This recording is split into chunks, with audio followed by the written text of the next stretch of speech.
বন্ধুরা কেমন আছেন সবাই? আশা করি অনেক ভালো আছেন। আজ আমি এমন একটা কাহিনী বলবো যা শুনলে আপনারা অবাক হয়ে যাবেন। গল্পটা পুরো শুনুন, কারণ শেষটা সত্যিই চমৎকার। আর অবশ্যই তোমার ওটা দাঁড়িয়ে যাবে। আমার নাম ফারিয়া, বয়স মাত্র ১-৬। ঢাকার একটা সাধারণ পরিবারে বড় হয়েছি আমি। আমার বাবা দেশের বাইরে কাজ করতেন, বছরে একবার এসে কয়েকটা দিন থাকতেন, তারপর আবার চলে যেতেন। মা সবসময় বলতেন, তোমার বাবার কষ্টেই তো আমাদের সংসারটা চলে। কিন্তু আমি সবসময় বুঝতাম, আমার মায়ের চোখে একটা শূন্যতা আছে, একা থাকার এক নিঃশব্দ বেদনা। আমি যখন আমার ঘর থেকে বের হলাম, তখন মনে হলো আশেপাশে কিছু অদ্ভুত ঘটছে। হঠাৎ পাশের ঘর থেকে ফিসফিস শব্দ শুনতে পেলাম। শব্দটা খুবই চাপা ছিল, যেন কেউ ইচ্ছে করেই আস্তে কথা বলছে। আমি দরজার কাছে গিয়ে দাঁড়ালাম এবং মনোযোগ দিয়ে শুনতে লাগলাম। হঠাৎ মায়ের কণ্ঠস্বর পেলাম, কিন্তু তার গলার স্বর যেন অন্যরকম শোনাচ্ছিল, উদ্বিগ্ন, উত্তেজিত কিংবা ভয় পাওয়া। তার সাথে চাচার কথাবার্তা কেমন যেন চাপা স্বরে চলছিল। দরজাটা ভেতর থেকে বন্ধ ছিল, আর জানালাও ছিল না। আমার কৌতূহল বেড়ে গেল। আমি আস্তে করে তালার ছিদ্র দিয়ে ভেতরে দেখার চেষ্টা করলাম। ভেতরের দৃশ্য দেখে আমি হতবাক। মা এবং চাচা খুব গম্ভীরভাবে কিছু একটা আলোচনা করছিলেন। চাচার মুখটা থমথমে, আর মায়ের চোখে অদ্ভুত এক উদ্বেগের ছাপ। আমি বুঝতে পারছিলাম, এখানে কিছু একটা সিরিয়াস ব্যাপার ঘটছে। কিন্তু সেটা কি? আমি মনে মনে ভাবলাম, কি এমন ঘটনা ঘটতে পারে যা নিয়ে তারা এত গোপনীয়ভাবে আলোচনা করছেন। আমি আরও কিছুক্ষণ অপেক্ষা করলাম, কিন্তু বেশি কিছু শোনা গেল না। চাচা শুধু বললেন, সব ঠিক হয়ে যাবে, তুমি চিন্তা করো না। মায়ের মুখটা আরও চিন্তিত হয়ে গেল। আমি তখনই সিদ্ধান্ত নিলাম, আমাকে সত্যিটা বের করতে হবে। এর আগে আমার পরিচয়টা সেরে নেই। আমার নাম রাগিনী। আমরা ছোট শহরে থাকি। আমাদের ছোট্ট পরিবার, আমি আর আমার মা একসাথে থাকি। তবে ২ বছর আগে আমাদের পরিবারের অংশ ছিলেন আমার বাবা। একটি মর্মান্তিক গাড়ি দুর্ঘটনায় বাবা আমাদের ছেড়ে চলে যান। বাবার মৃত্যুর খবর শুনে তার খুব ঘনিষ্ঠ বন্ধু মনোজ চাচা আমাদের দেখতে আসেন। কিছুদিন আমাদের সঙ্গে থেকেও যান। তবে জরুরি কাজের কারণে তাকে ফিরে যেতে হয়। যাওয়ার আগে তিনি প্রতিশ্রুতি দিয়েছিলেন, তিনি সবসময় আমাদের পাশে থাকবেন। বাবার মৃত্যুর পর মনোজ চাচাই আমাদের পরিবারের একমাত্র অভিভাবকের মতো হয়ে ওঠেন। ছোটবেলা থেকেই তিনি আমাদের বাড়িতে আসতেন। বাবা মায়ের খুব কাছের বন্ধু ছিলেন। তার সঙ্গে আমাদের সম্পর্ক এতটাই গভীর ছিল যে তিনি শুধু বাবার বন্ধু নন, আমাদের পরিবারেরই একজন বলে মনে হতো। আমি যখন ছোট ছিলাম, তখন মনোজ চাচা বাড়িতে এলেই আমি খুশিতে তার গলায় ঝাঁপিয়ে পড়তাম এবং তার সঙ্গে খেলায় মেতে উঠতাম। কিন্তু এখন আমি ১৯ বছর বয়সী একজন তরুণী হয়ে গেছি। আমি সিদ্ধান্ত নিয়েছিলাম, মাকে আর কখনো একা কষ্ট পেতে দেব না। তখন মনে হলো, কেন না মনোজ চাচার সঙ্গে কথা বলা যায়। আমি কোনো দ্বিধা না করে তাকে ফোন করলাম। প্রথমবার চাচা ফোন ধরেননি, হয়তো কাজে ব্যস্ত ছিলেন। কিন্তু আমি জানতাম, তিনি আমাদের সবসময় গুরুত্ব দেন এবং মায়ের সুখের জন্য সব করতে পারেন। আমার ফোন বেজে উঠল। স্ক্রিনে দেখলাম মনোজ চাচা নামটা ভেসে উঠছে। আমি খুব খুশি হলাম এবং দ্রুত কল রিসিভ করলাম।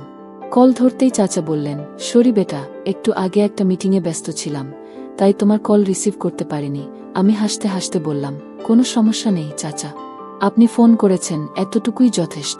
চাচা মৃদু হেসে বললেন, তোমাদের খবর কি? তোমার মা কেমন আছেন? আমি বললাম, ভালো আছি চাচা, কিন্তু মা খুব একা হয়ে গেছেন। আপনি তো জানেন, বাবার পর থেকে মা একেবারে নিঃসঙ্গ হয়ে গেছেন। চাচা কিছুক্ষণ চুপ করে রইলেন। তারপর বললেন, আমি বুঝতে পারছি রাগিনী। আমি কথা দিচ্ছি, এবার থেকে তোমাদের একা থাকতে হবে না। আমি সবসময় তোমাদের পাশে থাকব। চাচার কথা শুনে আমার মন শান্ত হলো। আমি জানতাম, চাচা আমাদের ছেড়ে যাবেন না। সেই রাতেই আমাদের বাড়িতে এলেন মনোজ চাচা। মা তখনও চুপচাপ টেবিলের পাশে বসেছিলেন। চাচা এসে মায়ের দিকে তাকালেন, কিন্তু মা তাকে একবারও দেখলেন না। মা মৃদু কণ্ঠে বললেন, মনোজ দা, আপনি কখন এলেন? চাচা মায়ের হাত ধরে বললেন, তোমার আর রাগিনীর খেয়াল রাখার দায়িত্ব এখন থেকে আমার। আমি আর কখনো তোমাদের ছেড়ে যাব না। আমি সেই কথা শুনে ধীরে ধীরে আমার ঘরে ফিরে এলাম। রান্নাঘর থেকে পানি নিয়ে শুয়ে পড়লাম, কিন্তু ঘুম আসছিল না। বারবার মনে পড়ছিল সেই দৃশ্য। এরপর একদিন সকালে চাচা আমাকে দেখে মুচকি হেসে বললেন, ওহ রাগিনী, আজ তোমাকে অপূর্ব লাগছে। আমি চাচার কথা শুনে আনন্দিত হলাম। আমি তার পাশে গিয়ে চুপচাপ বসে রইলাম। কিছুক্ষণ পর চাচা অফিসের জন্য তৈরি হতে লাগলেন। হঠাৎ আমি উঠে গিয়ে চাচাকে আলিঙ্গন করলাম। মনে হলো, বহুদিন জমে থাকা আবেগ আমার ভেতর থেকে বেরিয়ে আসছে। চাচার শরীর মুহূর্তের জন্য কেঁপে উঠল। আর তার মুখে এক অদ্ভুত অস্বস্তির ছাপ ফুটে উঠল। সেই ছাপটা যেন মনের গভীরে লুকানো কোনো দুঃখ কিংবা অপরাধবোধের প্রকাশ ছিল। আমার চোখ ভিজে উঠেছিল, যেন আমি আমার ভালোবাসা আর মনের কষ্ট তাকে জানিয়ে দিতে চাইছিলাম। মা খালি চেয়ে বসে আছেন, ফোনটা হাতে, বারবার স্ক্রিনের দিকে তাকাচ্ছেন।